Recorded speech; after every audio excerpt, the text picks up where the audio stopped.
சசிகலாவால் மொத்த நிம்மதியையும் இழந்த எடப்பாடி பழனிசாமி அதிமுக முன்னாள் அமைச்சராக இருந்தபோது செங்கோட்டையன் சொந்த கட்சியில இருந்து பிரிஞ்சு போன எல்லாரையும் மறுபடியும் கட்சியில இணைச்சா மட்டும்தான் 2026 தமிழக சட்டமன்ற தேர்தலில் ஜெயிக்க முடியும்னு பகிரங்கமா சொன்னாரு.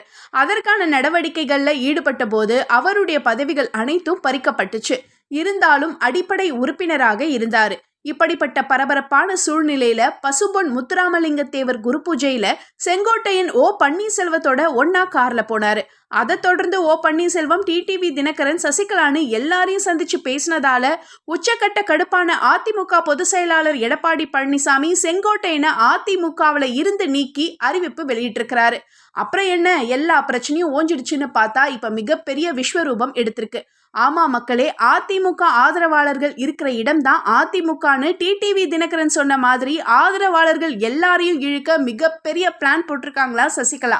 தன்னால பதவியில உட்கார வைக்கப்பட்ட எடப்பாடி பழனிசாமி தனக்கு என்னெல்லாம் துரோகம் செஞ்சாருன்னோ, 2026 அதிமுக ஆட்சியில அமரணும்னா அதிமுக யார் தலைமையின் கீழ் இயங்கணும்னு எல்லாரையும் மறைமுகமா அழைச்சு சமாதானப்படுத்தி முடியாதவங்களை பேரம் பேசி சரி கட்டிட்டு இருக்கிறாங்களாம். இதனால மொத்தமா அப்செட் ஆகி இருக்கிறாரா எடப்பாடி பழனிசாமி.